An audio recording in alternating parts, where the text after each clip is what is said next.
दोस्तों, आज हम आपके सामने प्रस्तुत करने जा रहे हैं रामायण का 23वां एपिसोड। और आज भी हम रामायण से जीवन की कुछ सीख सीखेंगे। माता शबरी के गुरु थे ऋषि मतंग, और ऋषि मतंग ने अपने शरीर का त्याग करने से पहले माता शबरी से कहा था कि राम सीता की खोज में यहाँ पर आएंगे और वो उन्हें सुग्रीव के पास जाने का रास्ता बता दे। तब से माता शबरी भगवान राम का इंतजार कर रही थी। माता शबरी पिछले कई सालों से उस रास्ते को फूल से सजाती थी जिस रास्ते से भगवान राम आने वाले थे।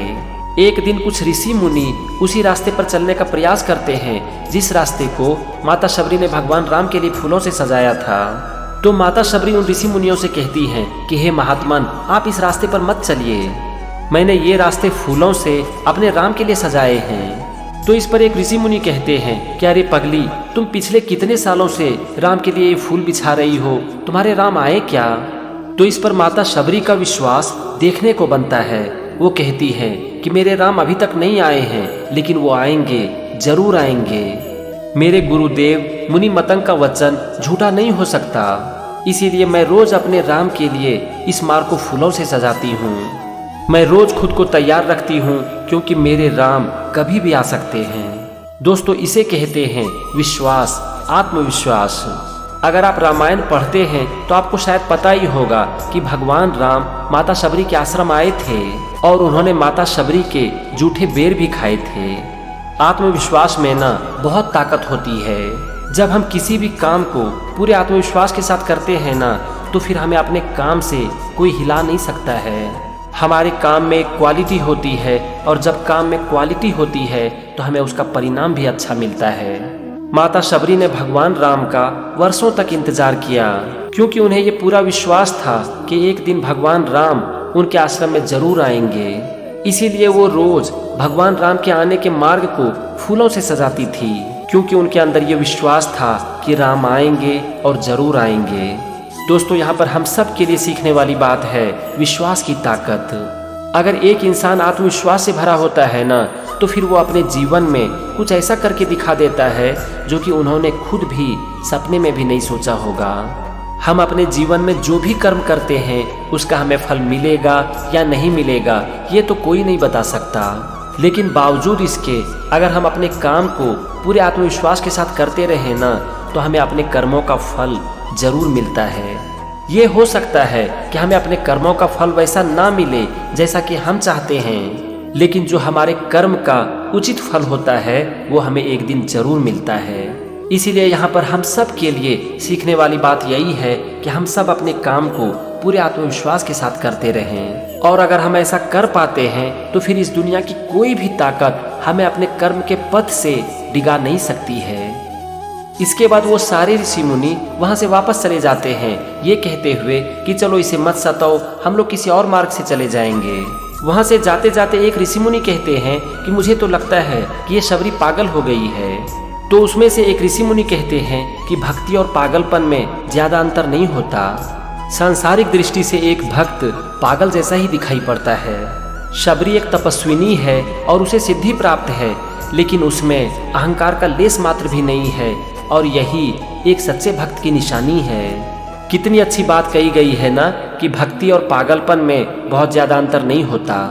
दोस्तों, जब एक इंसान अपने काम के पीछे पागल हो जाता है ना, तो हम इसे ही भक्ति का नाम देते हैं। आपने इस कथन को सुना भी होगा कि जिस जिस पर यह जग हंसा है उसी ने इतिहास रचा है। ये दुनिया उदाहरणों से भरी पड़ी है कि कुछ लोगों ने अपने पूरे जीवन को अपने काम के प्रति समर्पित कर दिया। वो हजारों बार फेल हुए, लेकिन बावजूद इसके वो रुके नहीं। कारण क्या था? कारण एक ही था, उनका अपने काम के प्रति जुनून और पागलपन। जब एक इंसान के अंदर अपने काम के प्रति जुनून सवार हो जाता है ना, तो लोग उसे पागल कहने लगते हैं। लेकिन यही पागल एक दिन आगे चलकर पूरे इतिहास को बदल कर रख देते हैं। तो यहाँ पर हम सब के लिए सीखने वाली बात यही है कि हम अपने जीवन में जो कुछ भी करना चाहते हैं हम उसमें पूरी तरह से लीन हो जाएं। जब हमारा काम, हमारा जुनून और हमारी आस्था बन जाती है ना, तो फिर हम काम के साथ एक हो जाते हैं। उस समय बहुत से लोग कहते भी हैं कि तू पागल हो गया है, लेकिन जो अपने काम के पीछे पागल हो जाते हैं ना, उसे कुछ सुनाई नहीं पड़ता। क्योंकि वो अपने पूरे जीवन को अपने कर्म के प्रति समर्पित कर देते हैं। इसके बाद एक दिन भगवान राम लक्ष्मण के साथ माता शबरी के आश्रम आते हैं और प्रेम से दिए गए उनके जूठे बेर को भी खाते हैं। माता शबरी भगवान राम से कहती हैं कि हे राम, मेरे गुरु को परलोक सिधारे वर्षों बीत गए, परंतु वो जिस जगह पर बैठकर यज्ञ किया करते थे उस जगह पर अभी भी एक प्रकाश की आभा झलकती है।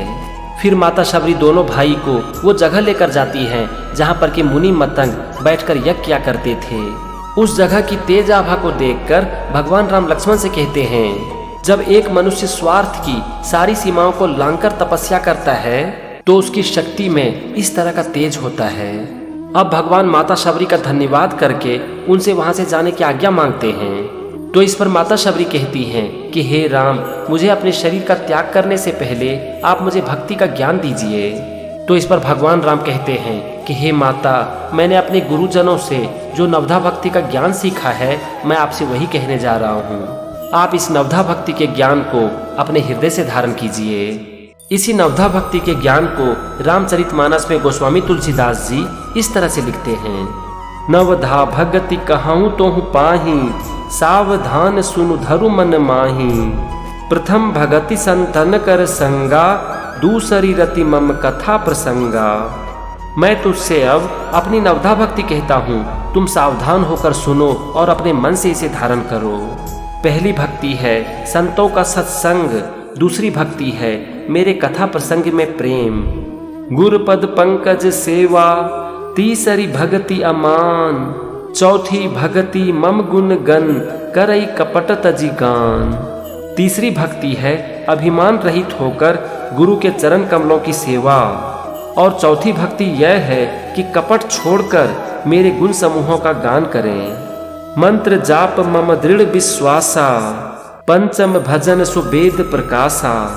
छठ दम शील बिरति बहु कर्मा, निरत निरंतर सज्जन धर्मा। मेरे मंत्र का जाप और मुझमें दृढ़ विश्वास, यह पांचवी भक्ति है जो वेदों में प्रसिद्ध है। छठी भक्ति है इंद्रियों का निग्रह, अच्छा स्वभाव या चरित्र, बहुत कार्यों से वैराग्य और निरंतर संत पुरुष के धर्म में लगे रहना। सातवां सम मोहिमय जग देखा, मोते संत अधिक करी लेखा। आठवां जथा लाभ संतोषा, सपने हूँ नहीं देखई पर दोषा। सातवीं भक्ति है जगत को समभाव से मुझ में ओतप्रोत देखना और संतों को मुझसे भी अधिक करके मानना। आठवीं भक्ति है जो कुछ भी मिल जाए उसी में संतोष करना और स्वप्न में भी दूसरों के दोष को ना देखना। नवम सरल सब सन छल हीना, मम भरोस ही हरस न दीना। नवमहु एकहु जिन्न के होई, नारी पुरुष सचराचर कोई। नवी भक्ति है सरलता और सबके साथ कपट रहित बर्ताव करना, हृदय में मेरा भरोसा रखना और किसी भी अवस्था में हर्ष और विषाद का ना होना। इन नवों में से जिनके एक भी होती है वह स्त्री पुरुष जड़ चेतन कोई भी हो, वो मुझे अत्यंत ही प्रिय हैं। दोस्तों, इस नवधा भक्ति को हम थोड़ी सी सरल भाषा में समझते हैं ताकि हम इसे अपने जीवन में उतार सकें। पहली भक्ति है संतों का सत्संग, यानी कि अच्छे लोगों के साथ में रहना ताकि उनसे हमें ज्ञान की प्राप्ति हो सके। दूसरी भक्ति है मेरे कथा प्रसंग में प्रेम, यानी कि भगवान के लिए अपने मन में प्रेम की भावना रखना। तीसरी भक्ति है बिना अहंकार के गुरु की सेवा करना। चौथी भक्ति है अपने हृदय से कपट को त्याग कर भगवान के गुणों का गान करना। पांचवी भक्ति है भगवान में अटूट विश्वास। छठी भक्ति है अपनी इंद्रियों को अपने वश में रखना और अच्छा स्वभाव रखना, बहुत से ऐसे कामों को छोड़ना जिसका कि कोई महत्व नहीं है और अच्छे लोगों से अच्छे आचरण को सीखना। सातवीं भक्ति है संसार के हर प्राणी में भगवान को देखना और अच्छे लोगों को भगवान से भी ऊपर देखना। आठवीं भक्ति है जो कुछ भी मिल जाए उसमें संतोष रखना और सपने में भी किसी के दोष को ना देखना। और नवीं भक्ति है सरलता के साथ और बिना कपट के सबके साथ बर्ताव करना, भगवान के प्रति भरोसा रखना और खुशी और गम दोनों ही अवस्था में अपने मन को एक समान बनाए रखना। भगवान कहते हैं कि इनमें से 9 भक्ति में से जिनके पास एक भी भक्ति होती है वो मुझे अत्यंत ही प्रिय है। दोस्तों अगर हो सके तो इस 9 भक्ति को एक पेपर में लिख लो और एक एक करके इसे अपनी जिंदगी में उतारने की कोशिश करो। फिर देखो आपका जीवन एकदम से धन्य हो जाएगा। चलो आज के वीडियो में बस इतना ही। मैं उम्मीद करता हूँ कि आज के वीडियो में आपने अपने जीवन के लिए बहुत कुछ सीखा होगा और आगे भी मेरे साथ बने रहेंगे और जीवन की सीख सीखते रहेंगे रामायण से। जय श्री राम।